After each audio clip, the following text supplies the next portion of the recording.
Yang dihormati panel jemputan pada malam ini, Dr. Syahril Nizam Omar, Pensyarah Fakulti Sains dan Teknologi USIM, yang dikasihi staf Pusat Kesihatan USIM, seterusnya Jawatan Kuasa Penganjur, para pelajar Universiti Sains Islam Malaysia, hadirin dan hadirat yang dirahmati Allah sekalian.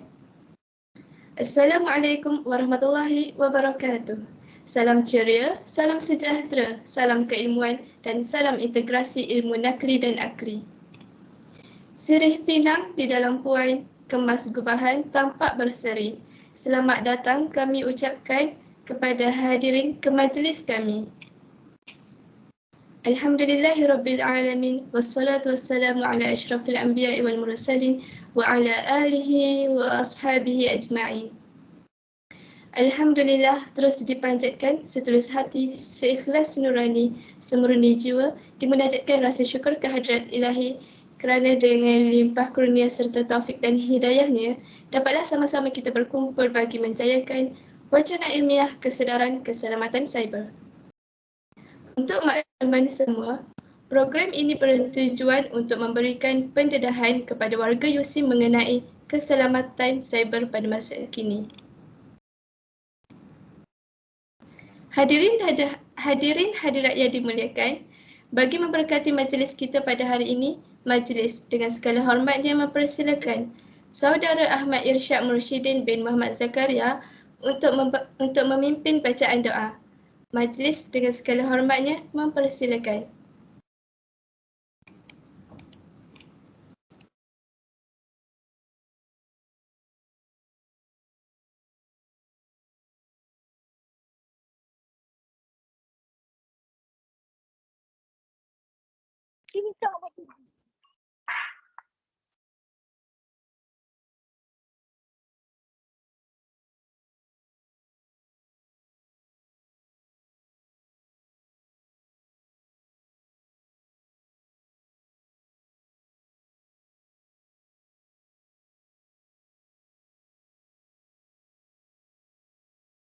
Maaf mencelah, Irsyad tak buka mic.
Mohon maaf atas masalah teknikal. Kejap.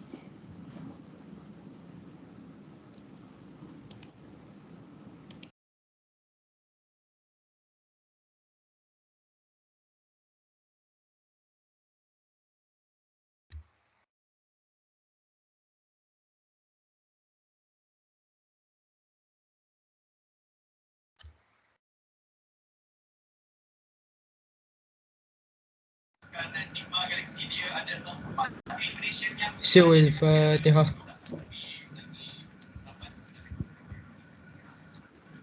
أعوذ بالله من الشيطان الرجيم. بسم الله. إياك نعبد.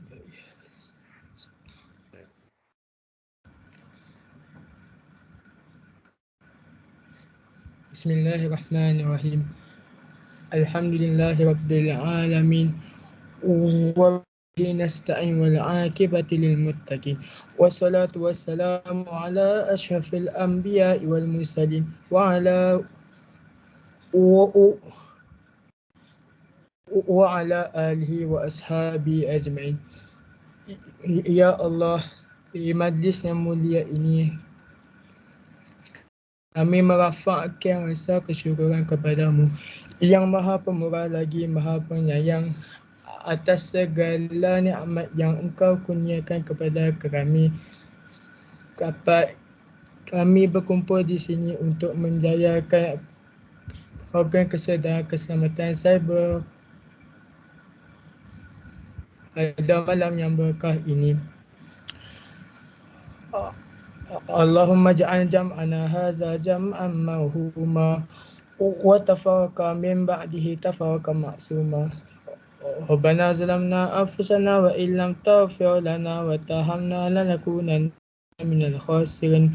Rabbana atina fid dunya hasanah wa fil akhirati hasanatan wa qina azabannar. Wa sallallahu ala sayyidina Muhammad wa ala alihi wa ashabihi wa sallim.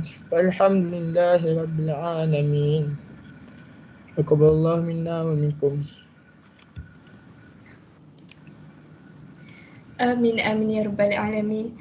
Majlis merakamkan setinggi-tinggi ucapan terima kasih kepada saudara Daniel atas pimpinan bacaan doa sebentar tadi.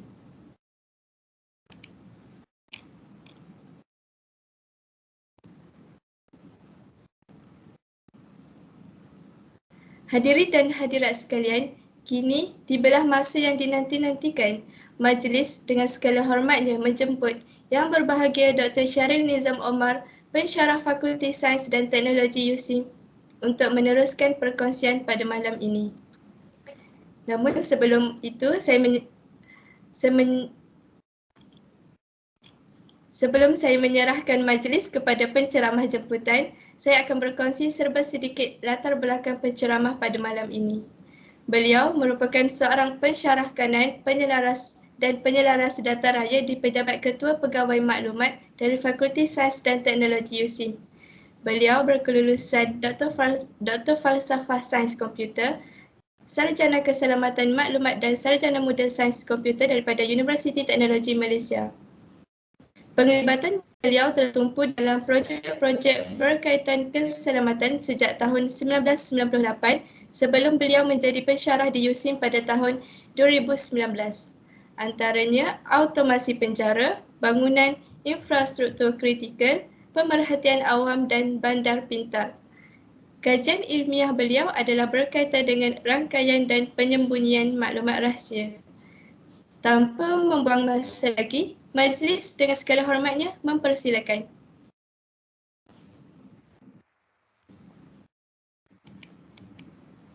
Assalamualaikum warahmatullahi wabarakatuh. Lebih dahulu dengar. Dengar.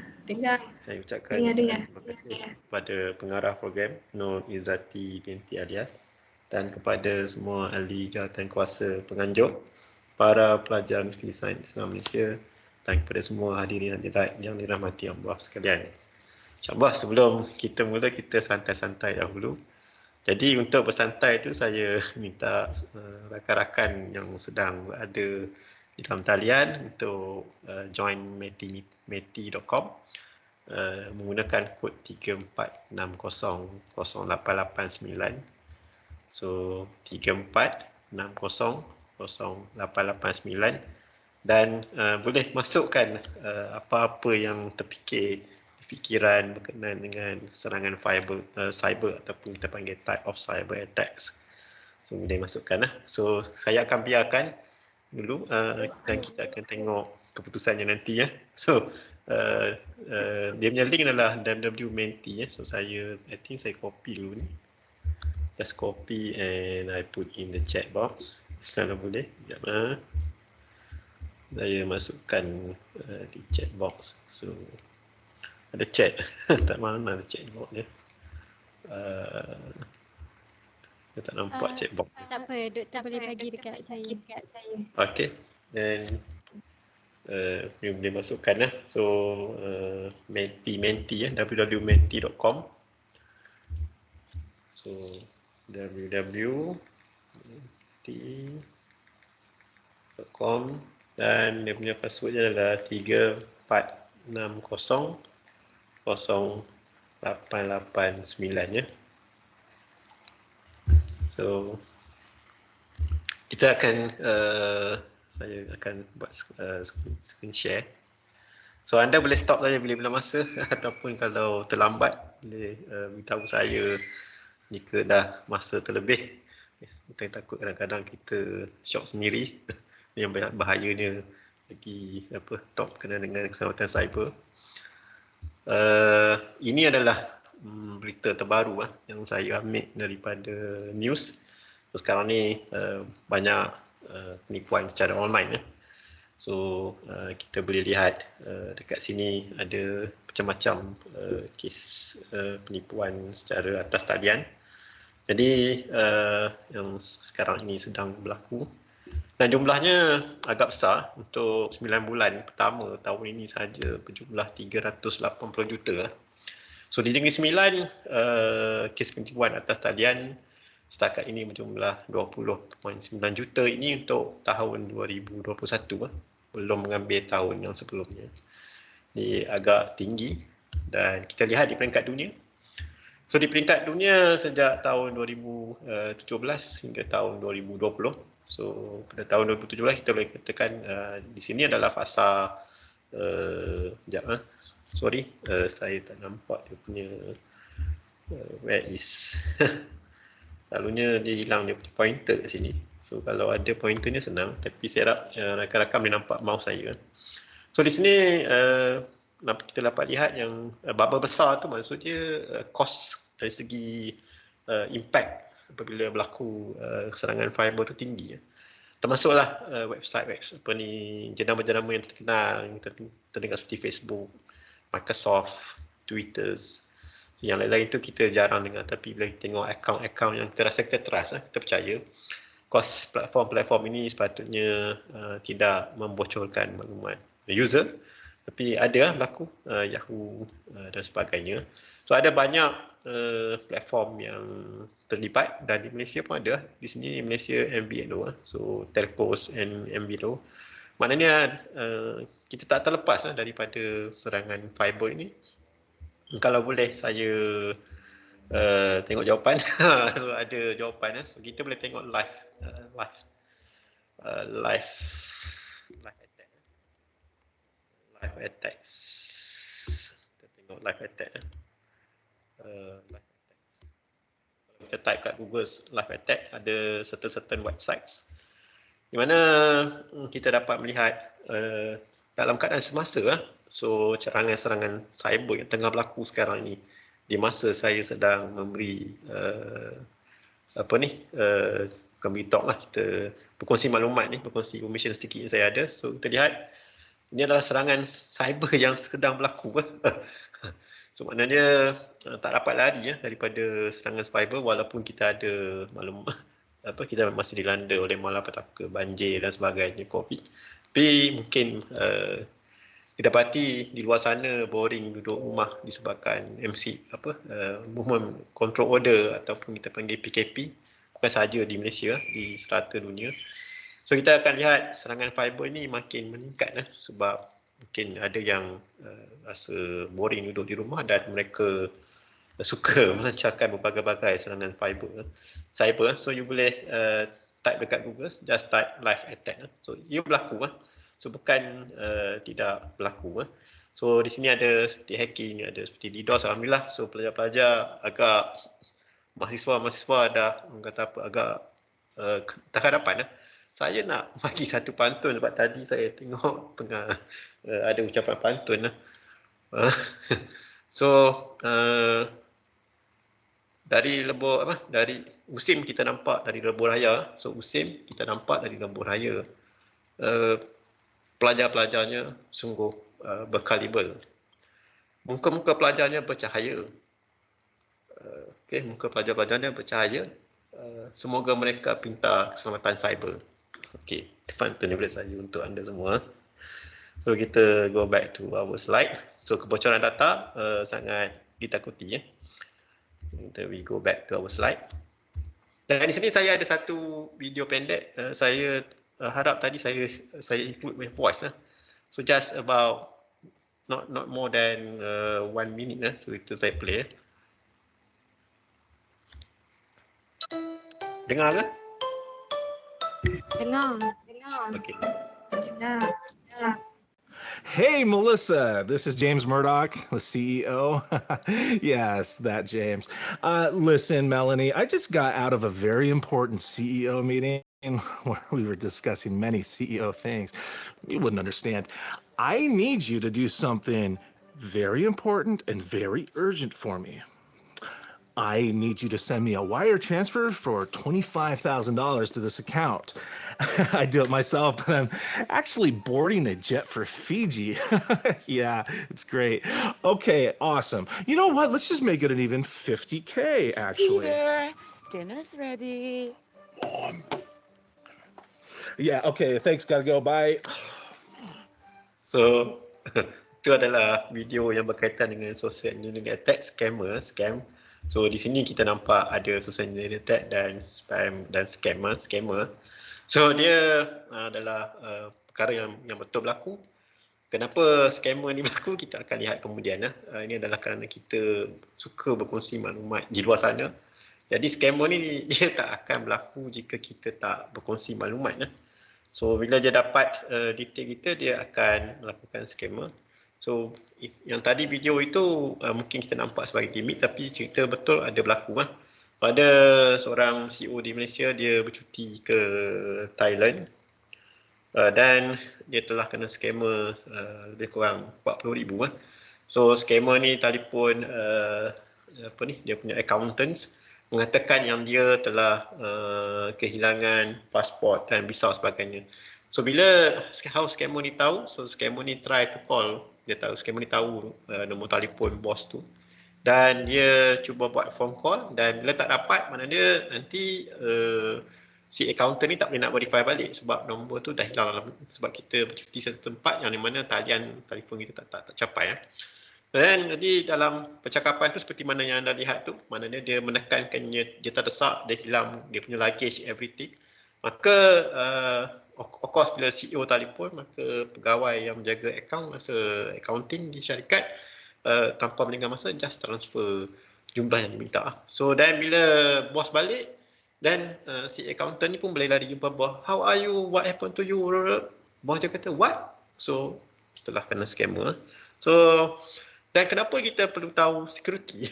So adakah dengan kita tak buat security tu, maksud dia kenapa kita perlu ada security? So maknanya rumah kita, kalau kita tengok kenapa rumah sekarang berkunci, so maknanya kita tahu di luar sana ada orang yang akan masuk rumah kita kalau kita tak berkunci.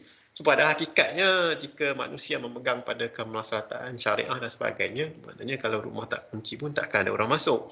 Tapi oleh kerana kita ada kepelbagian perangai sikap dan masyarakat, maka di luar sana kalau rumah kita tak berkunci, dia akan orang kata apa, menyebabkan ada unsur-unsur nak masuk, nak tengok. So dia jadi macam tu. Bayangkan kalau ada bank. So kalau bank tu tak berkunci dan ruang mega bank tu ada duit berlonggok-longgok, adakah orang yang lalu tu akan tengok saja? Pegawai kesempatan tidak ada, apa pun tak ada. So manusia ni sebaik mana pun bila dia nampak duit berlonggok depan mata mata dia dan rasukan syaitan dan nafsu dia semua akan datang. So dia akan melihat. Katakanlah pada ketika keadaan itu tidak ada orang lain, dia seorang sahaja yang melihat longgokan duit tu. So apa akan berlaku? So dia akan tergoda. So maknanya kok mana pun kita tidak boleh menzalimi diri kita, kita kena ada protection yang maknanya kita dalam masa yang sama kita kena kunci, kena provide, kita kena lock rumah kita dengan selamat walaupun kita dah baca doa sebagainya, itu tetap bertawakal, kita baca doa itu bertawakal. Tapi sebelum tu kita kena ambil langkah-langkah. Tak bolehlah kita biar pintu rumah terbuka dan sebagainya. So di sini dalam cyber sama. So kita bukan maksudnya kita kunci rumah itu pencuri tak dapat masuk, cuma kita menyusahkannya. So kalau pintu yang tanpa berkunci dia tolak saja. Kalau pintu yang berkunci dia kena pecah. So dia menyebabkan orang tu menjadi sukar. So makin banyak security yang kita letak, ia akan menyebabkan hacker ataupun orang-orang yang ingin menceroboh data kita tu rasa semakin sukar dan dia tinggalkan. Lebih baik dia cari target yang lebih mudah. So dalam masa sama, ni adalah berkaitan langkah-langkah yang kita perlu ambil berkenaan dengan penipuan dalam talian. Apa yang kita patut buat jika kita nak mengelakkan diri kita daripada tertipu dalam talian. So jika kita tengok sini, pertama sekali kita kena semak email. So dalam kes scammer dan sebagainya, so memang mereka akan menggunakan email yang palsu. So macam pelajar-pelajar, rakan-rakan mahasiswa semua ada email, dan kebanyakan email sama ada daripada Raudah ataupun daripada Gmail ataupun daripada Yahoo. So kalau jika kita lihat pada email tu, dia bila kita klik detail, dia ada dia punya daripada mana email tu datang. So maknanya kita kena ada sedikit pengetahuan bagaimana nak semak email ini memang datang daripada kawan kita atau tidak. Sebab di luar sana dia boleh menyamar saja menggunakan apa-apa email dan menyamar sebagai Syahrir contohnya, dan dia boleh menyamar sebagai Nur Izzati contohnya, tapi dia bukan Izzati. Bila kita download attachment itu, maka akan berlakulah kod-kod yang jahat itu masuk dalam komputer kita, dan kita data-data kita diambil. So kita juga dinasihati jangan berkongsi maklumat kewangan. So ini paling penting. So kita panggil sebagai kalau pernah dengar sebagai money laundering. Benda-benda ni sangat berbahaya. So kita jika boleh elakkan berkongsi mengenai apa sahaja akaun-akaun maklumat kewangan kita. Dan bila kita nak balas email pun, kita janganlah membalas perkara-perkara yang melibatkan perkara yang sulit. So itu kita kena hati-hati. So ini adalah langkah-langkah. So ada 7 langkah. So jika berlaku insiden, kita haruslah melaporkan, jangan duduk kita diam saja. So kita juga perlu merujuk pada website-website yang ada. So untuk pelajar mungkin boleh merujuk pada website dekat Estate, dan mungkin juga mahasiswa boleh merujuk pada website cyber security. So ini juga adalah masa-masa penipuan dalam talian. So di sini ada langkah-langkah bagaimana kita nak mengelak diri kita daripada tertipu dalam talian. Saya percaya pelajar-pelajar mahasiswa ada yang mahir daripada saya bagaimana untuk berurusan dalam talian. Ada yang mungkin menjadi peniaga-peniaga di Shopee ataupun di Lazada. So maknanya kita haruslah menyemak profil penjual. Jadi kebanyakan mangsa penipuan ini biasanya tertipu dengan diskaun. So siapa tak percaya kalau diskaunnya tak ada tipu, jika diskaun ni 95%, 90%. Terutamanya emas. So ada yang tertipu dengan emas. Mana logiknya emas 10 gram berharga RM200. Sekarang ini pun 1 gram dah mencapai RM250. Tapi bila dikatakan dia lelong ke apa, jadi orang terpedaya. So manusia akan terpedaya dengan ditunjukkan gambar cincin emas ke rantai emas dan nilai lelongannya cuma RM300. So apabila dia dapat, itu adalah emas tiruan. So banyak berlaku penipuan ataupun penjualan kereta. So kereta harganya contohnya katakanlah Honda Accord ataupun Honda Accord berharga RM160,000. Tapi dia kata oleh kerana ini melalui seksa syarikat dan mereka mempunyai laluan khas untuk mendapatkan pada harga yang murah, mungkin pada harga RM70,000, RM60,000, jadi pengguna di luar sana tertipu dan terpaksa membayar deposit yang mahal kerana dia kata untuk mendapatkan kereta ini dia memerlukan satu deposit yang tinggi. So ramai juga yang tertipu. So harus meneliti syarat-syarat refund barang. Ini saya dapati berdasarkan pengalaman saya, it's not easy. So selagi mana barang itu tak sampai, jika kesalahan itu berlaku di pihak yang menjual itu agak senang. Tapi bila barang itu dah sampai pada kita, katakanlah barang itu bukan barang yang berharga, cuma mungkin bawah RM20. Jadi kita pula bila barang itu bawah RM20, bila kita tengok boleh guna tak boleh guna tu, so it's very subjective pada kita, sama ada kita sanggup nak pergi balik, nak return balik dan sebagainya. Ataupun kita accept, contohnya mungkin kita beli, saya ada terkena, saya beli power adapter. So sepatutnya pada power adapter tu saya ada socket, every port tu saya mesti ada power button. Tapi yang dihantar semua ada satu, sebab sekarang ni banyaknya satu. Jadi saya kata kepada ni, yang saya minta adalah setiap satu tu ada. So dia kata tapi barang yang dihantar tu, contohnya kata saya beli 3 soket, dia bagi 6 soket. Tapi dalam kes ni saya dapat barang apa yang saya nak, cuma power button itu lain. So ini adalah yang kita kena hati-hati, walaupun kita dah tengok di luar sana ada sahaja maklumat penjual pembeli yang memberi respon. So kita boleh secara beraninya memberi respon juga untuk kita menolong pembeli lain daripada supaya tidak tertipu. So ini agak penting. So kita lihat respon kita setakat ini bagaimana. Okay, so saya move to the next, boleh ke? Then we go to kita ada 18, so 18 respon setakat ini. Dan soalan yang seterusnya, saya suka tanya, saya ada 2 soalan saja. Jumlah akaun atas talian yang anda ada. So dia masih lagi anonymous. Dia, adakah anda ada lebih daripada kurang daripada 3 akaun? Adakah anda mempunyai lebih daripada kurang daripada 5 akaun, 8 akaun ataupun 10 akaun? So nanti kita tengok feedbacknya. So yang mana satu yang mendahului carta, so kita tengok carta tu kemudian. So kita pergi balik pada slide. So ini adalah tips-tips. Masalah kita adalah bila kita, tujuan saya paparkan tadi jumlah akaun adalah, ini adalah soalan yang saya nak tanya. Dia berkenaan dengan kata laluan. So kata laluan ini, kalau kita lihat dia punya skala ni, dia kata jangan kongsi. Kata laluan ini mestilah ditukar 3 hingga 6 bulan. Kan? Jadi ini adalah standard supaya kita menjaga akaun kita. Tapi secara jujurnya, jika saya tanya kepada rakan-rakan mahasiswa sekarang ini, berapa ramaikah di antara anda yang menukar akaun nombor password anda di platform digital? Adakah anda selalu tukar 3 hingga 6 bulan? Saya rasa tidak. Saya sendiri pun ada yang saya tak tukar antara 3 6 bulan. Tapi bila kita dapat enforcement daripada sistem, memang kita tukar. Jika tidak ada enforcement, kita rasa jika kita ada akaun sejak kita bersekolah sampai sekarang kita masih menggunakan password yang sama, ini adalah masalah yang kita hadapi.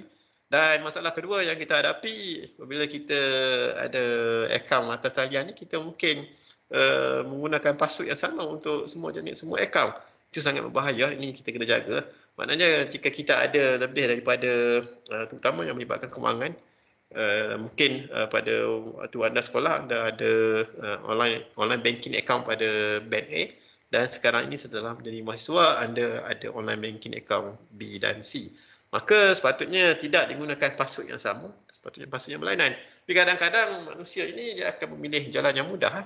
So mungkin kad PIN ATM-nya pun semuanya sama je nombor. Sebab jika bertukar-tukar, dia akan jadi confused dan kad tu akan tertelan.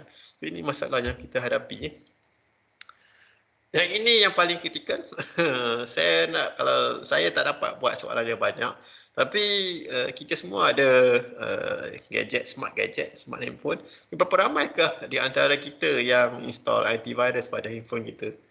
Ada tak di kalangan mahasiswa sekarang ni yang ada install perisian antivirus pada handphone anda? Ada tak?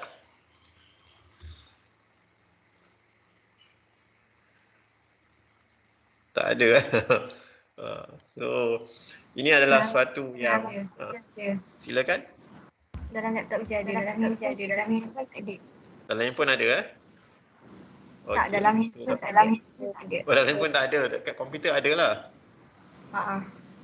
Okey. So ni ada akaun. Tadi kita tengok ada lebih daripada 10 akaun. Ada yang mempunyai kurang daripada 8 akaun. Maknanya lah banyak lah, ada yang mempunyai kurang dari 5 akaun dan yang majoritinya mempunyai kurang dari 3 akaun. Jika saya tanya yang ada lebih daripada 10 akaun ni, adakah setiap akaunnya anda tukar passwordnya, ataupun setiap akaunnya anda password yang sama je 10 akaun ni? Itu yang kita kena tengok. So yang mempunyai sama ada 7 atau 8 akaun ni, adakah anda tukar password ataupun anda menggunakan password yang sama? Ini yang masalah-masalah yang kita hadapi. So ada kita yang ada lebih daripada satu akaun. So persiapan antivirus ni sangat penting sebab kerana sekarang ni kalau kita lihat banyak di dalam news, kita kena hati-hati dengan persiapan yang kita download, terutamanya pada smartphone kita. Sebab smartphone kita mengandungi banyak data. Dan sekarang ni kita ramai di antara kita yang menggunakan handphone sebagai kamera. Kalau zaman saya dulu 20 tahun dulu kita menggunakan Kodak. So, kalau siapa yang zaman dengan saya ataupun zaman ibu bapa anda menggunakan Kodak. So maknanya kita ada tin film. Jadi di situ aurat kita semua terlindung. Tapi dengan smartphone ini, so kita mengambil gambar anak kita mengambil gambar keluarga kita dalam handphone. So gambar-gambar yang sensitif ini kalau kita tak jaga, kalau tersebar di luar sana agak berbahaya. So di situ kita harus juga berhati-hati menggunakan handphone ini. So maknanya every month yang praktis terbaik kita transfer daripada handphone kita benda-benda yang melibatkan peribadi. Because kita tak nak benda ni apabila kita kena virus, pihak tu menanam ransomware dan dia demand kita. So ada benda yang kita tak nak tersebar di luar sana yang akan menggugat iman kita. So ini kita kena hati-hati because itu akan menyebabkan kita terjerumus. So dia akan demand kita macam-macam, tu kita kena hati. Ramai yang telah terkena. So, ini bukan perkara yang perlu kita boleh ambil mudah. So kita kena hati dengan perisian because sekarang ni kalau kita lihat WhatsApp sendiri dia minta semua. Kalau jika you gunakan Telegram, WhatsApp, segala permission, access to our media, access to our picture, access to our SMS. So ini adalah satu yang sangat kritikal. Namanya menggunakan online banking selalunya sepatutnya ada dua nombor yang berbeza. Jadi oleh kerana setiap satu tu pun telah menjadi smartphone, maka kita kena sangat berhati-hati. So di sini apabila kita berhadapan dengan public wifi, sekarang ini alhamdulillah kita punya mobile data dah tambah baik. Tapi bila kita berhadapan dengan penggunaan dengan public wifi ni, kita kena sangat-sangat berhati-hati. So itu memang target di mana hacker-hacker ataupun mereka yang ingin menggodam handphone anda akan ada di sana. So jika anda menggunakan public wifi, elakkan daripada melibatkan transaksi online yang melibatkan kewangan ataupun melibatkan data peribadi. Ini ada satu lagi video. Saya ada masa saya rasa ni dalam 5 minit atau 4 minit, tapi saya rasa dengan video ini kita semua jelas kenapa kita perlu ada keselamatan cyber. So apa akan jadi pada dunia ini jika kita tidak ada keselamatan cyber? So saya harap dengan video ini anda dapat memahaminya.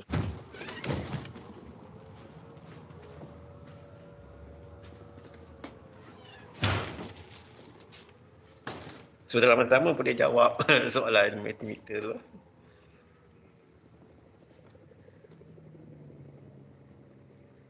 Now that I think about it, there were a few signs.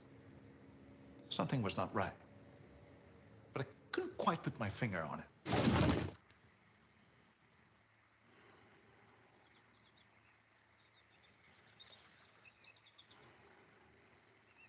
A whole series of bugs are affecting the principal transport networks and several major computer systems this morning. A number of international airports have been closed as a precaution for the...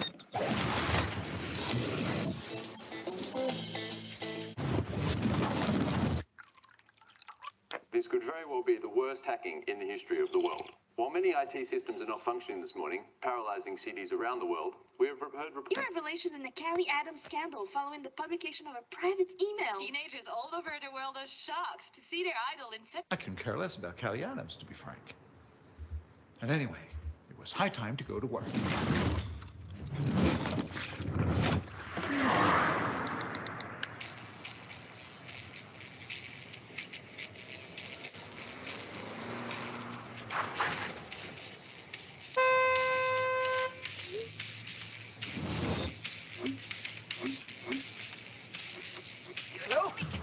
Approximately 8 days and 45 minutes.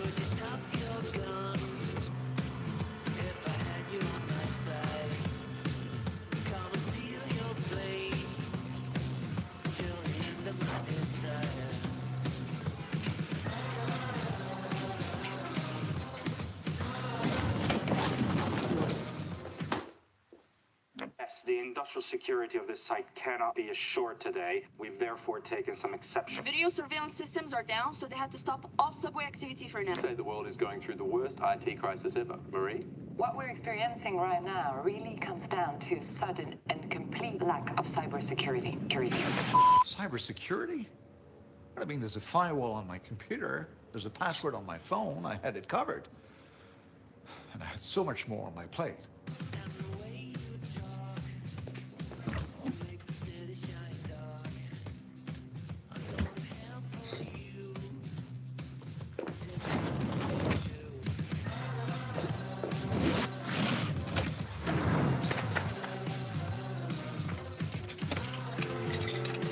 I'm sorry, we won't be able to operate on anyone today.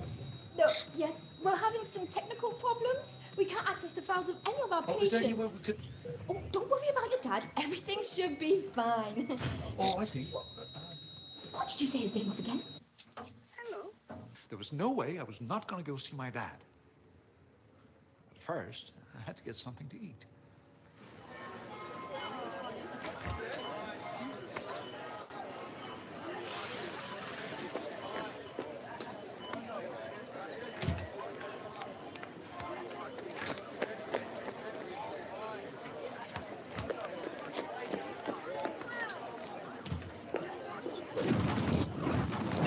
It's okay, you've paid already, sir. Already? What? Yeah, along with the washing machine, the TV, and the cuddly toy. Oh, come on.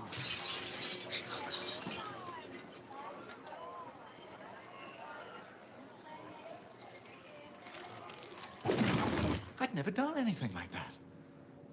In any case, I still needed to find some means of transportation.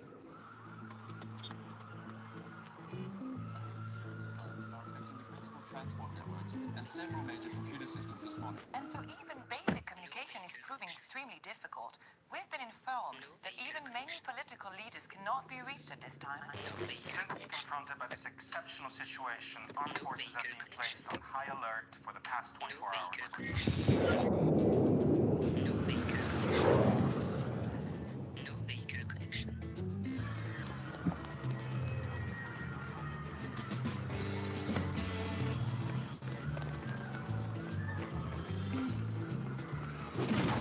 And this is how I got here. Matter of fact, I still don't know where I am. It's for this light. So, itu adalah masalah yang dihadapi bila sistem cyber security negara runtuh. Maknanya dia sekarang ni kita mungkin tidak nampak kepentingan cyber security, tetapi jika keadaan seperti itu berlaku, bayangkan sekarang ni kita berhadapan dengan banjir besar. So adakah berlaku serangan cyber sehingga bantuan tidak sampai ataupun berita tidak sampai? So ini harus dilihat dengan sangat serius. Sekarang ini kalau kita lihat rata-rata di luar sana menggunakan teknologi yang lebih pintar. Sekarang ini kalau kita lihat bila kita nak membeli kereta, orang bercakap tentang smart sense. Honda ada Honda Sense, Toyota ada Toyota Sense, Proton ada Proton Sense, dan everything ada smart sense. So dalam kes ni sistem kereta pun tidak dapat bergerak ataupun berhubung. So bila bercakap tentang autonomous vehicle pada masa hadapan, ini semuanya akan dihubungkan dengan cyber. Even kita punya mobile phone, telefon yang sedang kita guna ni, kita tengah online sekarang ini menggunakan teknologi internet. So jika keselamatan rangkaian internet ini tidak dijaga oleh telco, maka penyampaian kita pada malam ini akan tersekat ataupun kita akan di-hijack. Maknanya kita akan di-interrupt. So kalau siapa yang pernah tengok certain movie dia interrupt communication, so cerita kartun banyaklah interrupt communication ni kan. So akan menukarkan hubungan. So keselamatan cyber ini sangat penting. So tadi bapa dia nak operation tetapi tak dapat dijalankan operation sebab sistem di hospital pun dah kena hacking. Sebab sekarang ni banyak dihubungkan dengan networking, cyber security bila kita cakap tentang telemedicine dan sebagainya. So maknanya keselamatan cyber itu adalah satu benda yang sangat-sangat penting. Kita kena ambil berat dan kita kena ambil tahu ada dia boleh mengganggu kita punya perjalanan kehidupan. So kita kena berhati-hati dengan cyber attack. Cyber attack ini bila kita cakap boleh berlaku dengan one single vulnerability. So one single vulnerability ni sebenarnya adalah apa? Seperti mana yang saya buat permulaan cerita tadi, one single vulnerability ibarat jika saya nak cerita secara awam, apa itu dipanggil sebagai satu single vulnerability kan. Kita boleh katakan Katakanlah kita ada tengok ada yang kita yang suka tengok cerita kartun. Katakanlah seorang ini tiba-tiba mempelajari ataupun memperolehi atau kita kata satu ilmu di mana beliau ni boleh tembus dinding maksud dia jalan dinding. Dia boleh tembus keluar dinding begitu saja dan dia tahu ilmu ini. Maknanya apabila seorang yang beriman pun bila dia belajar ilmu itu, maksudnya dia tahu bagaimana nak tembus dinding. So dia nampak bank. So bila dia nampak bank dan nampak sebagainya, maka adakah dia akan masuk dalam bank dan ambil duit ataupun tidak. So ini bergantung pada integritinya. Itu juga seorang pakar komputer. So bila dia telah bertemu dengan satu kita panggil vulnerability ini, satu ilmu ini, satu vulnerability untuk dia tembus segala sistem keselamatan, adakah dia akan menyebarkan penemuan ini supaya ditutup ataupun dia akan melaporkan penemuan ini ataupun dia akan menjual penemuan tersebut dipanggil sebagai single vulnerability. So di luar sana ramai yang cuba mencari single vulnerability ini kerana ianya boleh buat duit. Contohnya jika saya menemui ada loophole ataupun ada kelemahan dalam sistem email ataupun Microsoft. So di mana jika saya terpulang pada saya sama ada saya nak melaporkan kepada pihak Microsoft ataupun saya boleh menggunakan ilmu ni dan saya boleh menjual ilmu ni kepada orang-orang lain kerana mereka boleh digunakan untuk tertentu dan saya memperolehi duit secara yang haram. So maknanya saya tidak amanah. Itulah dipanggil single vulnerability dan kebanyakan di luar sana memang akan cuba mencari kerana ini adalah peluang untuk mereka menembus mana-mana sistem keselamatan. So tips yang kedua yang seterusnya yang saya nak bagi pada malam ini adalah tips Wi-Fi di rumah. Cuma dalam tip Wi-Fi di rumah ini yang saya rasa saya nak tanya soalan ataupun mungkin rakan-rakan mahasiswa dalam ni adalah so kita memang ada mobile device di tangan kita kan, handphone. So di rumah kita ada Wi-Fi dan ada apabila kita keluar rumah adakah kita off Wi-Fi kita pada handphone kita tu? Adakah kita off ataupun kita just keluar rumah begitu saja? So jika kita tak keluar rumah begitu saja, maknanya dia Wi-Fi kita sentiasa on dan kita sekarang ni sedang dapat kita dapat internet menggunakan mobile data dan kita pergi ke pasar raya ataupun kita pergi lepak. Contohnya ada yang ada mesyuarat ataupun berbincang di coffee bean ke sebagainya. So di sana jika ada beberapa orang hackers dia cuba membaca apakah nama Wi-Fi anda di rumah, so maka dia akan dapat maklumat anda kat situ. So tidak semua yang mengambil berat benda ni so maknanya kita kena aware. So bila kita nak keluar rumah sepatutnya kita off Wi-Fi kita because maklumat itu boleh digunakan di luar sana untuk mereka mengodam komputer-komputer yang ada di rumah kita. So ada satu lagi, adakah kita padam? So kita ada, kebanyakan kita mungkin ada Unify modem, Unify router. So bila kita nak keluar rumah ataupun kita biarkan sahaja router itu on 24 hour tanpa kita off. So ataupun bila kita balik kampung, adakah kita off? So kita biarkan sahaja begitu. Dan adakah kita memasang firewall? Saya rasa tak ramai yang memasang peranti firewall. Maknanya because ini adalah memerlukan sedikit ilmu. Ya, maknanya kita ada router tu sebelum network itu masuk ke router kita ada pasang firewall ataupun kita pasang firewall pada PC kita. So pada PC Windows kita kebanyakan dah ada, kita rasa selamat sikit. So ini yang kita perlu lihat dan tips bagaimana untuk elak kita daripada dikodam, ini sangat penting. Sebenarnya kita kalau boleh nombor satu memang kita kena elakkan diri kita daripada menggunakan public Wi-Fi. Sebagai pelajar, mahasiswa mungkin anda tak suka sebab saya ada pelajar saya yang dia kata during MCO, PKP mereka menggunakan Wi-Fi di masjid. InsyaAllah Wi-Fi di masjid itu selamatlah sebab InsyaAllah ni probab dia ahli masjid lah. Jadi penggunaan Wi-Fi di luar tu kalau boleh kita cuba elakkan seboleh-bolehnya. So, di mana juga bila kita masuk cyber cafe dan kita kena berhati-hati bila kita menggunakan Wi-Fi awam. So sekarang ni alhamdulillah kita ada mobile data dengan casnya agak murah sedikit. Dan semasa PKP tu kita ada 1 gigabit data dan kita cuba dapatkan yang itu dulu. So jika kita tak dapat, barulah kita terpaksa menggunakan Wi-Fi awam. Dan yang tadi saya tengok kita ada user yang lebih 10 account. So kalau kita lihat kita punya meti-meti ni. So kita ada ramai juga yang mempunyai lebih daripada 5 account. Maknanya kalau saya combine ni dalam 30%. So yang ini dalam 70%. So maknanya kita ada 30% yang mempunyai lebih daripada 5 account. So dalam kes ni kita kena hati-hati ya. So bila kita kena pastikan yang device kita tu up to date. So dan yang tadi saya ceritakan, jangan kita simpan data peribadi ya. Ini sangat penting.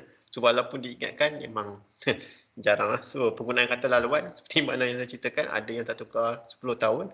So lately banyak persiapan yang telah menggunakan 2 langkah pengesahan. So ini kita amat penting dan kita perlu activatekan. Macam untuk WhatsApp, you ada 2 pengesahan. Maksudnya kalau kita guna Telegram, kita ada 2 pengesahan. So please activate benda ni. So apakah 2 pengesahan ini? Kalau anda nak dengan ayat yang mudah, jika kita login kepada online banking, kan kita ada CAPTCHA. CAPTCHA tu dia akan keluarkan satu gambar yang kita telah pilih. Mana dia untuk kita identify diri kita bila kita menggunakan platform online banking. So benda yang sama jika kita masukkan salah username, dia akan keluarkan gambar yang lain. Secara tak langsung dia alert kita, makna dia ini bukan kita salah username, ataupun bila keluar benda tu kita pun boleh alert sama ada kita bukan login sebenarnya ke account Maybank ataupun account online banking yang kita nak login. Itu kita kena check, kita kena sangat-sangat aware benda-benda ni. Dan kita janganlah memuat turun dan pasang persian-persian daripada sumber yang tak sah. Kadang-kadang kita memang terdesak nak main game ke apa, dan kita mengelak daripada mendownload daripada sumber-sumber yang sah. So kalau anda Android, anda gunakan Play Store dan sebagainya. So anda juga boleh download daripada GitHub dan sebagainya. So dalam kes ni kena berhati-hati ya. So jika kita kalau boleh kita download dan kita tengok rating dia sama ada okey ataupun tidak okey. Dan akhir sekali memanglah kita kena abaikan apa saja spam. Maknanya kita terima telefon ke, kita terima email ke, apa saja kita abaikan. Benda itu berlaku. Benda ni bukan berlaku sekarang. Sejak tahun 2005 dah berlaku, sejak sebelum ada smartphone lagi. Saya pernah kena call, konon-kononnya dia daripada syarikat oil and gas Filipin, telah menjumpai telaga minyak dan dia minta saya melaburkan. So saya kata kat dia, sorry ya, saya ni bukan orang kaya. Dia macam tak puas hati, oh my CEO want to talk to you. So ini benda-benda yang kita kena just off the telefon, tak payah nak layan benda-benda ni. So mereka ni akan cuba untuk mencari cara untuk dapatkan maklumat kita untuk mengodam akaun kita. Ini kita kena jaga satu lagi amalan-amalan di media sosial, sebab cyber security sekarang ini melibatkan banyak. Tadi kalau tengok Mentimeter ada menjawab social engineering, maklumat peribadi kita. Yang menjadi tak seronok di hati saya sekarang ini adalah apabila berlaku PKP. Dan kita banyak terpaksa menggunakan platform online, dan apabila mereka menghantar barang, so sepatutnya mereka bertanya kepada kita order number yang kita telah order, kita ada invoice kan. Tapi mereka tanya kita, abang, IC abang belakang 4 nombor. Semua pernah dengar, pernah dapat soalan ni tak? Rakan-rakan mahasiswa di sini. Pernah. So apa kita menjaga maklumat IC kita supaya kita diketahui oleh orang. Sekarang ni isunya adalah bukan platform. Jadi siapa-siapa yang hantar barang tu tahu IC kita. So kalau kita banyak memberi barang di platform online sampai dia dah hafal IC kita, takkah itu mengingkarkan kita? Kenapa? Kalau kita nak reset password kita untuk online banking, apakah akan diminta oleh pihak bank? Nombor IC. Alamat. Okey, sekarang ni dia dah tahu nombor IC kita. Dia dah tahu alamat kita. So di manakah keselamatan kita sekarang ni? So kita kena berhati-hati. So saya pun bila saya tersentak dengan tu, saya cuba mengelak daripada, kalau boleh saya tak nak beli barang online. So because mereka share IC kita dengan orang yang menghantar barang, di mana sepatutnya tidak berlaku. So itu, dan saya cuba melawak-lawak dengan yang hantar barang. Saya kata saya bagi nombor lain kat belakang tu. Abang jangan tipu lah bang, saya tahu nombor. Saya saja nak test. So dia dah menghafal. Maknanya saya cuba tukar 2 nombor. Kadang saya tukar depan landing, abang yang ini IC perempuan, abang lelaki. So di IC kita tu, nombor belakang tu dia ada jantina. Mana dia kalau kita tukar kat belakang tu, kita tukar nombor genap dan nombor ganjil, itu adalah jantina. Kata bang, itu nombor tu nombor jantina wanita bang. So, itu masalah yang kita hadapi sekarang ni.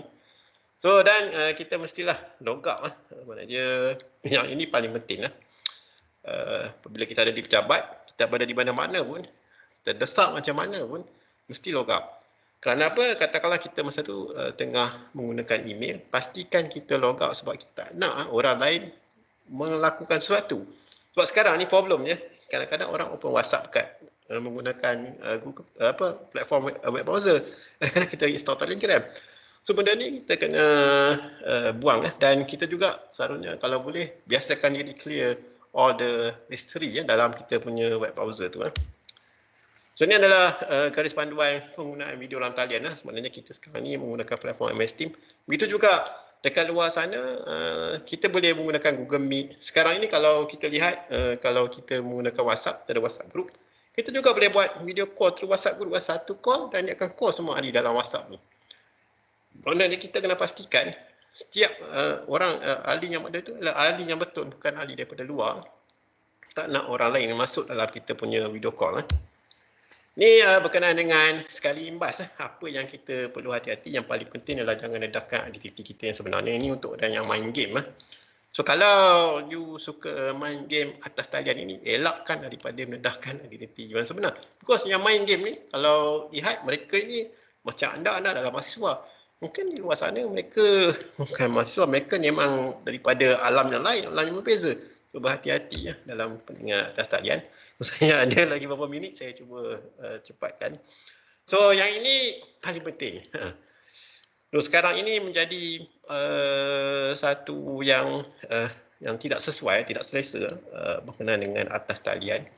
Sebab sekarang kita ada Facebook, kita ada Instagram, kita ada LinkedIn, kita ada WhatsApp, kita ada Telegram. Dan kadang-kadang kita lihat sekarang ni pergaduhan-pergaduhan antara kawan rakan meng-share apa yang ditulis dalam pada WhatsApp. So kalau boleh elakkan komen-komen isi kandungan. Jika kita rasa kita dah tak boleh berhadapan dengan perkara ini, kita cuba jauhkan diri kita, praktiskan diri kita, menjauhkan dia. Sebab benda ni akan merosakkan kita. Terutamanya kalau kita melayari web-web yang tidak di dan cacian maki dan sebagainya, tanda kita harus elakkan. Kerana bila anda mahasiswa, anda nak bekerja, so majikan akan minta pada anda akaun, contohnya akaun Facebook anda dan sebagainya, mereka akan cek. Kalau anda tak bagi pun, sekarang ini dapat nombor anda, dia akan type dan akan tengok apakah diri anda di alam maya. Itu anda kena berhati-hati. So ini adalah last video, cuma 2 minit tapi ini sangat tajam video ni. Walaupun 2 minit. Yo, man. Hello? Can you help me, man? Sure. How can I help you? My account just got wiped. You must be joking. I don't know how I let this happen. By who? Some guy pretending to be you, you know? Man, I don't know what to do. It wasn't me. Alright. A fellow emailed me, dear customer, there seems to be a payment issue. You need to send us your account number and we'll resolve it for you. How could I be so clumsy and click on the dubious link? All this time he was after my password and username. Alternative ways to access to your data. Hackers and a fraud is always lying in the waiter. You better watch your back, don't fall for the beta. Let's review the situation that you're caught up in. To be a safe player, you have to know how to play. If you say a moment, don't give them time of day. Never listen to a word when they say. And if they claim that they're the bank, tell them no way. But he sent me a reminder. It wasn't me. Messaged me on WhatsApp. It wasn't me. He even called me in the shower. It wasn't me. He told me I won the lottery. It wasn't me. He asked me for my password. It wasn't me. To verify my account number. It wasn't me. I even sent him a picture. It wasn't me. He dreamed my account and it was over. A fellow emailed me, dear customer, there seems to be a payment issue. You need to send us your account number and we'll resolve it for you. How could I be so clumsy and click on that dubious link? All this time he was after my password and username. It wasn't me. It wasn't wasn't me. It wasn't me. So ini adalah berkenaan dengan penipuan atau talian. So perkara yang paling penting, jangan beritahu username anda. Tu yang paling penting. Username ni boleh pelbagai-bagai dan kita kalau boleh janganlah menggunakan username seperti mana nama kita. So elakkan. Because orang akan cuba guess. Orang mungkin tak boleh guess password, but the first thing dia akan cuba teka adalah username. So apakah username anda? Itu yang very critical. So kalau kita menjaga router, firewall dan sebagainya, biasanya kita tahu the first login ni adalah admin. Tapi sebagai orang yang berpengalaman, kita tak akan letak nama admin. Because once they guess the username, then the second thing untuk dia adalah guess your password. Tapi dalam kes ni, kawan ni dia tipu dan telah membagi username dan passwordnya dan habis. So kita jangan jadi macam ni. So ini daripada Dubai Police Force. So dekat sana ada banyak fraudster. So dia share so kita kena berhati-hati. So kita kena elakkan perkara ini. So tadi username, password, pastikan maklumat rahsia kita tidak di-share di media sosial dan sebagainya. Dan pastikan kita buat carian. So, saya minta maaf kadang-kadang orang add kita di LinkedIn dan sebagainya. Saya tak accept jika saya tak berjumpa orang tu face to face. Maksudnya saya tak kenal anda. Tiba dia datang minta saya as a friend. Tapi saya tak pernah jumpa anda. So itu bukan kata kita nak sombong apa. Tapi itu adalah hak kita untuk kita menjaga keselamatan kita di media sosial. Dan kadang-kadang kita harus protect diri kita di akaun di media sosial. Saya ada case ada berlaku pada diri saya semasa saya buat Master Information Security. So, saya tak ada sebenarnya akaun Facebook. Tapi satu hari satu lecturer datang, "Syaril, awak kau buat mengapu-mengapu kat internet. Apa ni doktor? Ni kat Facebook." Saya mana ada akaun Facebook. So ada detektif lah. Maknanya kadang-kadang kita terpaksa create account, tetapi bukan maksud kita create account kita nak aktif. Kita just nak protect diri kita. So lepas tu saya create account saya di Facebook dan saya protect that account. Maknanya saya tak adalah aktif, cuma saya just nak protect diri kita. So kita kena hati-hati dan kita memang mesti kita jaga update. So kadang-kadang kita nampak Windows tu dia pop up lah. Pop up kita supaya update. Kalau yang menggunakan Android, kita ada nampak update. Kalau kita menggunakan Windows 10, Windows 11, dia ada update. So, bila pop-up update tu, kalau boleh, cubalah update sekerap yang mungkin. Dan ini pun yang kita kena jaga di media sosial ni. Kadang-kadang kenapa orang hack kita, sebab kita sendiri. So, kalau kita tak boleh kawal diri kita, baik kita jangan baca. Komen-komen yang negatif tu itu yang terbaik. Saya mengambil kata-kata minta maaf kalau saya ni follow beberapa manager untuk pasukan bola. Saya tak follow team, saya bukan follow team. Tapi ada orang tanya kepada satu manager pasukan bola, di luar sana cakap gini. So dia kata, I never read that comment. So what I know, I talk to my player. So maksud dia tak akan baca apa-apa komen di luar sana. So, kita sebagai mahasiswa pun kita kena jaga. So, maknanya jangan melibatkan diri kita dengan, bila kita terlibat dengan membaca negatif ni, mulalah kita akan masuk. Bila kita masuk, dan di situ kita akan melibatkan diri kita. So, ni elakkan. Dan kita juga harus menjaga apa saja yang kita nak buat. Sebab benda ni, sekarang ni orang banyak bercerita pasal dosa kering. So, dosa kering ni, kita tak menyiasat, kita nampak, ini nampak macam, dan kita sebarkan. So tak pasal-pasal di akhirat esok ni nanti pahala kita datang depan kita banyak-banyak lepas tu hilang gitu je. Sebab kita banyak buat dosa kering. So elakkan. Dia tak nak macam tu rugi. So kita hadkan komen-komen kalau boleh di internet. Sebab ni alam cyber ni kita kena jaga perkara-perkara begini. So sampai kita pun tak nak berlaku jenayah berlaku disebabkan masalah tak puas hati di alam cyber saja. Macam di Kelantan tu ada kes yang bunuh tu kan. So dia cuma ejek di media sosial saja dan kawan ni rasa panas. Ada orang yang rasa panas dia tak boleh nak bercerita. So dia datang. So kita kalau boleh elakkan perkara-perkara ini. So ini adalah setiap bulan USIM di bawah SDEC. Jika anda perasan Info Pro akan ada maklumat infografik berkenaan dengan security ya. So ini saya ambil daripada website USIM. So sekarang dah ada 12 because every month ada dikeluarkan daripada bahagian cyber security. So tips-tips untuk kita memastikan diri kita ni terpelihara daripada attack cyber. Apa yang kita perlu buat, apa etika, sama ada langkah-langkah kita perlu ambil dan bagaimana. So saya harap mahasiswa dan mahasiswi yang ada ambil berat perkara-perkara ini. So kita kena aktif. Dan bila kita login ke website bank, kadang-kadang dia ada tips alerts. So bila ada alerts ni, kita ambil berat. Seperti mana kita tahu banjir ni, alerts telah datang dikatakan. Telah diberi amaran, telah disuruh keluar, tapi ada yang tak nak keluar. So maknanya bila orang bagi nasihat tu, kita cubalah dengar, bukalah hati untuk dengar. Oh, terpaksa keluar, okay, kena keluar lah kan. So itu saja daripada saya untuk tempoh 1 jam. Harap ia memberi manfaat kepada semua. Salah dan silap itu daripada saya. Terima kasih yang jawab soalan ni.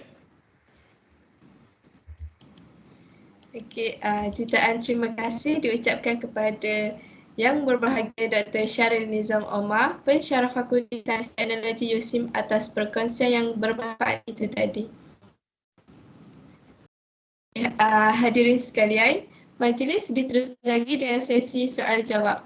Untuk makluman para hadirin, sebarang persoalan boleh dinyatakan di ruangan chat atau peserta boleh terus buka mic.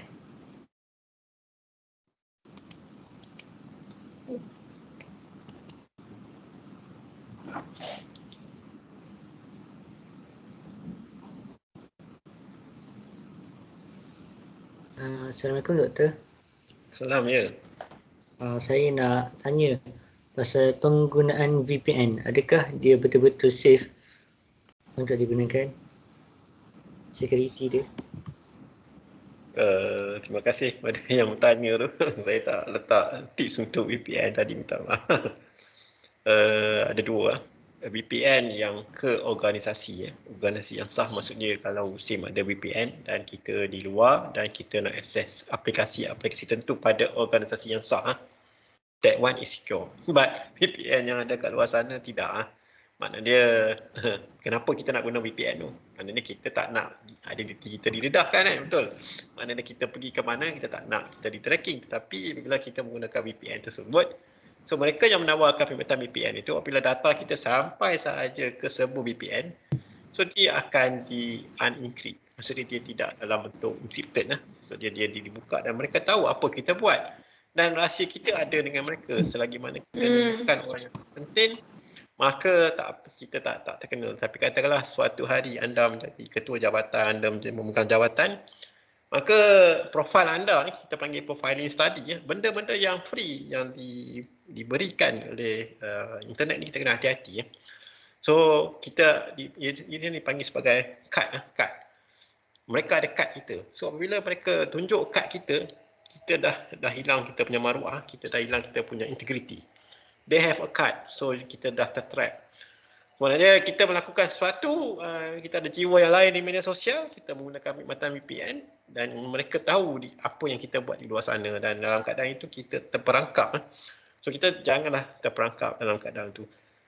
So itu penggunaan VPN lah. Maknanya walaupun kita nak, katakanlah awak ada di public wifi. Jadi dekat public wifi awak nak akses internet banking, tapi kita faham ni VPN itu adalah untuk security. Tapi VPN yang di-provide ni daripada siapa? Sebenarnya not all VPN secure, tapi kalau kita install persian antivirus yang kita berbayar, kadang-kadang di-provide perkhidmatan VPN lah, itu kita boleh percaya sedikit lah. Saya tak kata kita boleh mempercayainya 100% lah. Sebab ianya masih di-provide oleh third party. Zaman saya dulu, kalau saya keluar negara, saya set up my own VPN lah. Saya akan VPN ke my own server dan saya buat sesi saya tak percaya VPN kat luar sana. So you pernah dengar Rabbit VPN dan sebagainya. So saya tak trust sangat lah. So saya lebih trust VPN organisasinya. Jadi kalau kita ke mana-mana, just VPN back to our organisasi dan we go to the online banking dan sebagainya. So kena hati-hati penggunaan VPN kalau boleh. Kalau awak terpaksa guna VPN sebab ada dekat public Wi-Fi tu, elakkanlah kalau boleh. Cuba elakkan sedaya upaya. Kecuali memang kita trust lah. Harap boleh menjawab soalan tu.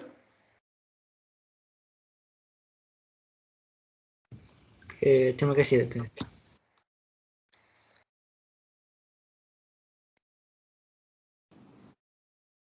Ada persoalan lagi ke peserta?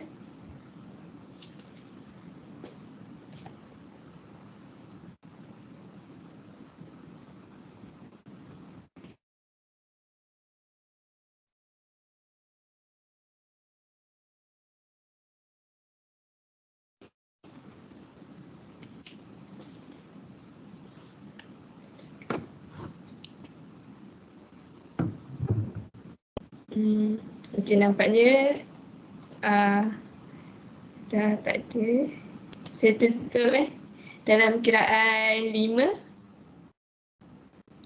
4, 3, 2, 1. Okey.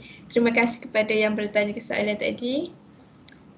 Terima kasih diucapkan kepada yang berbahagia Dr. Syahril Nizam Omar, Pensyarah Fakulti Sains dan Teknologi USIM atas penerangan yang begitu padat dan jelas.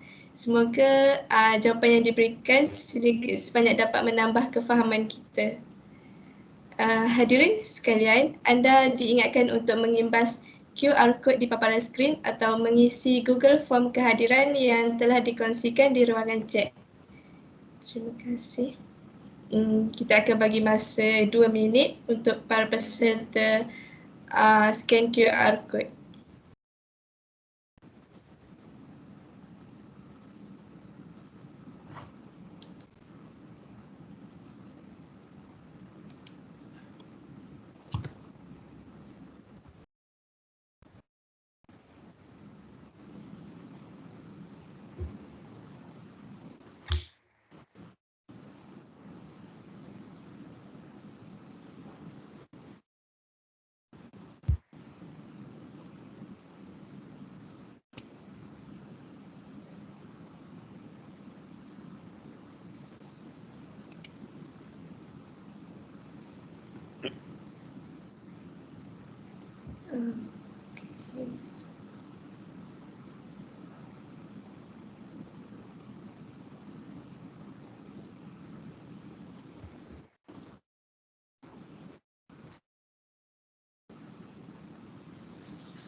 Okey, sidang hadirin yang dihormati sekalian, majlis diteruskan lagi dengan sesi fotografi.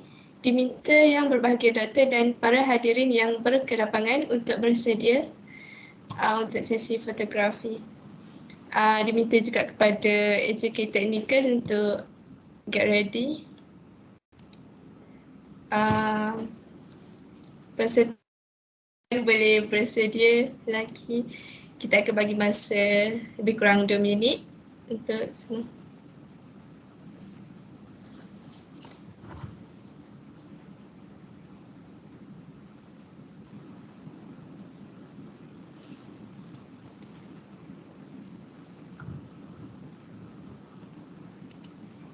Technical ready.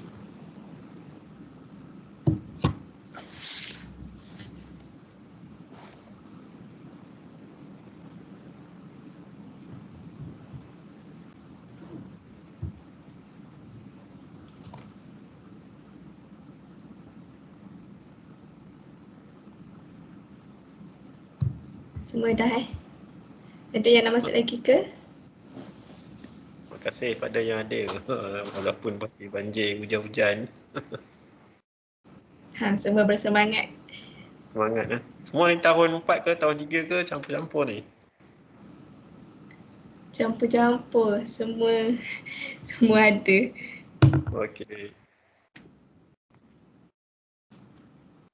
Okey, ready Technical sedia? Okey, thank you.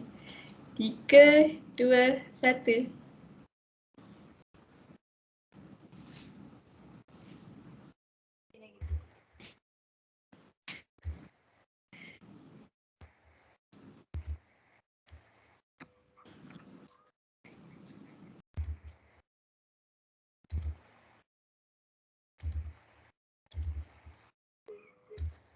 Okey.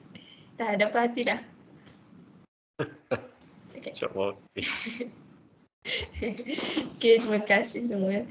Okey.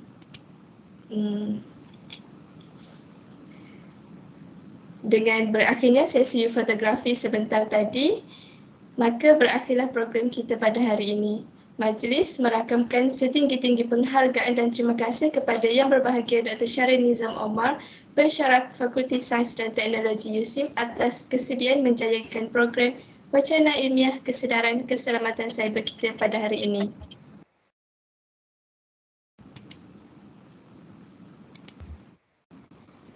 Kita tutup majlis kita pada malam ini dengan tasbih kafarah dan surah Al-Asr.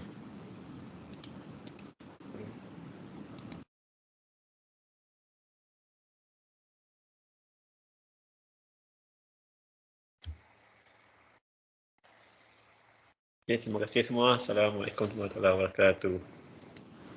Waalaikumsalam. Sekian, wabillahi taufiq wal hidayah. Wassalamualaikum warahmatullahi wabarakatuh.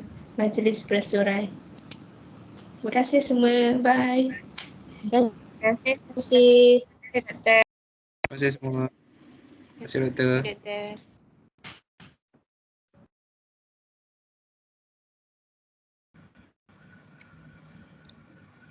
Terima kasih Doktor. Terima kasih, Doktor.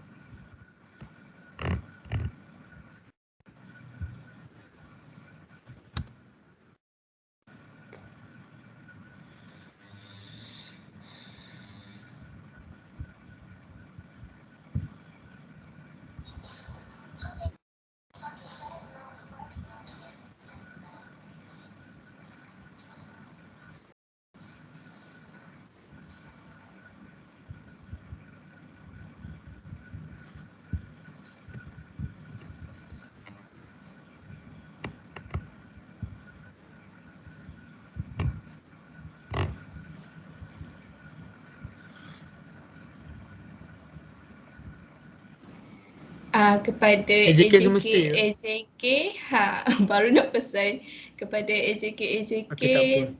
tolong jangan keluar majlis lagi. Kalau tak, jangan keluar Teams lagi. Yang bukan AJK, yang bukan AJK boleh Persilakan. bukan nak halau, bukan nak halau. Dia bercedera.